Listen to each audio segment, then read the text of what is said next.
Well, Trixie at that point was about 15 years old. She really didn't want to go on service duty.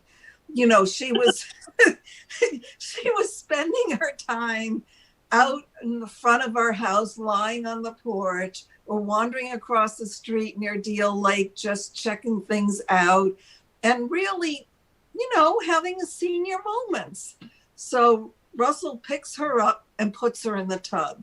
Well, she was no dumb bunny. She looked around, she saw the mouse, she saw what the deal was.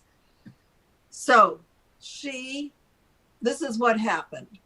She eventually leaped out of the tub with the mouse in her mouth, of course, because she's a cat and, that's what they do. But she must have been very angry at Russell. And I don't blame her. Now that I'm in, those older years, I appreciate being left alone and just resting and restoring myself and having a cup of tea and whatever. So she was darn mad. So what she did is she walked toward our bedroom with a mouse in her mouth. She walked through the bedroom over to my husband's bureau and dropped the mouse so it ran right under his bureau. So revenge. She got revenge. So that was one very, very silly moment in my life. Silly, crazy moment. So I'll tell you one more so you can, while you think of some. I think that the Kennedy Airport story is a great story. Very strange and very expensive, but we seem to have no way out of it. So this is that story. Our daughter had been living in Budapest as a young woman in her very early 20s, making her way to have an exciting life. And she was on her way to coming home. There? We're all here. Okay. Okay. So she said, go to the airport and my friend so-and-so, I've lost her name, will come out of arrivals and she has like 30 minutes to get onto her next plane. And I said, but I've never seen this girl before. She said, oh, don't worry. She'll have Zipafusa in a box and you'll see her. She's tall. She has brown hair. She'll be sort of looking around and, I'm sure it'll work out.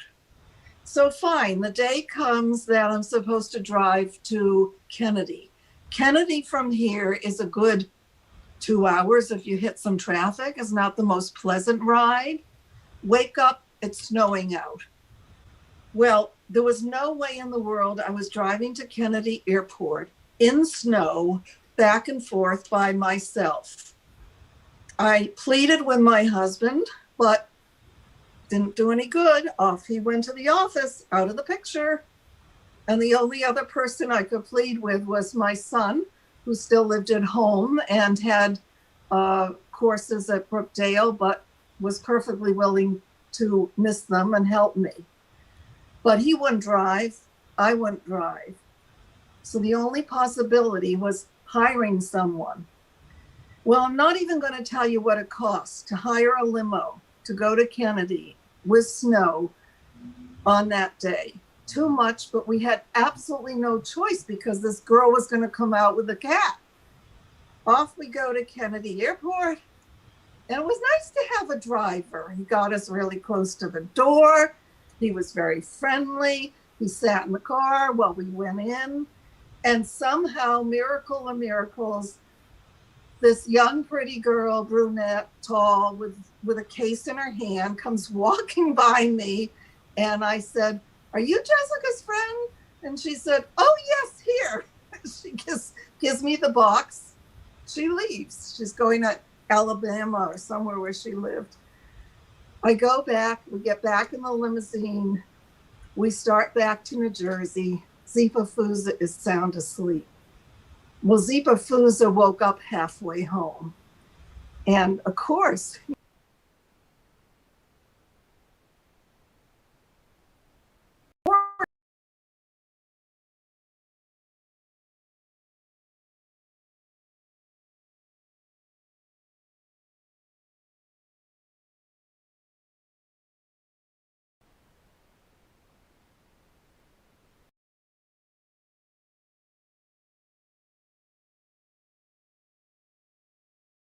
cat. She was like in shock. She's crying.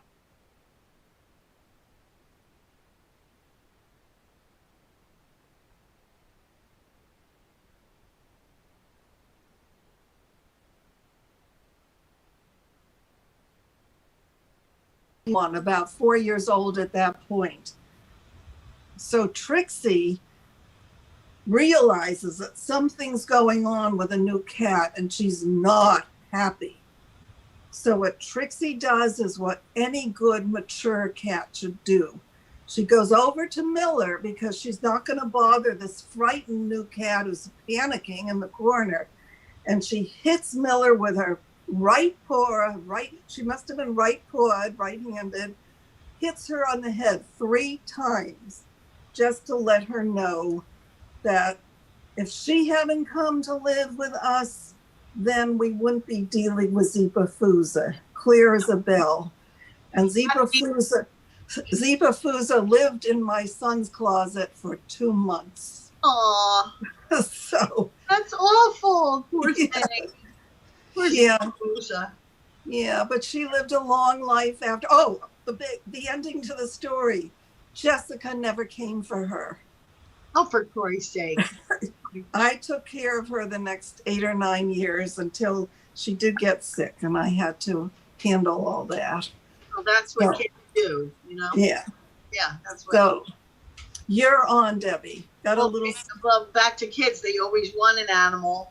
They want it, they go nuts, so then they get it, and then it lasts about a week, and then you end up feeding it. The parent ends up, with all that stuff. I don't really have anything silly. I can't remember anything silly, but back to the snow thing. I'm just going to go through the snow. I bought, years ago, I lived on a horse farm. It was like my dream. And the driveway was about, oh God, I have no idea, 250 feet from the road. And I had my horses there. And it was the first, I think it was the winter of 95, if anybody can remember. We had snow that made what we have now look like a dusting. Mm-hmm. And it snowed so much, and I was boarding dogs as well. I had a kennel. I had always had dogs. I took people's dogs in. And I had all these dogs, and I always would let people's dogs be in the house so they could play or do whatever. And the people couldn't get back from Florida and all their trips. So I had the dogs running around like crazy around the house. Luckily, I had a lot of food. But then I went out, and my horses were snowed into their stalls. I couldn't get them out. And they had the snow in front. So I tried to dig it down, and I got it down to the point where it was about, 3.5 feet high. And I had to pull them, and they had to jump out of their stalls. And then I had to put all dirt and manure around because, horses have metal shoes on, and they hit the ice, boom, a broken leg. So it was so unbelievable. And we laughed about this story this week because I had forgotten about it. But my son was just little. And I have my best friend, Augie, lived over in nearby. And I called him up and I said, Derek, get on the phone and tell Augie that we need him over here because we have no food. So Derek got on the phone and he goes, Augie, Mom and I need you because we don't have food. And it was hysterical because, of course, we always have food, I love to cook. The refrigerator, I could have like an army here. I could be snowed in for months and have food. But that was a winter that was just, and living so far from the road and not knowing people that could come and plow for me. Wow, it was really something. It was really farming, that's for sure. Yes, yes. And this has been interesting as well. I don't know about everybody else, but we shoveled 3 times with this snowstorm, 3 times, and it still is crazy. I have like a weirdo path. It looks like a fantasy path, all different like this, and salt on it. But it's been difficult, and luckily, I don't have to go to the post office like I used to because I have some diller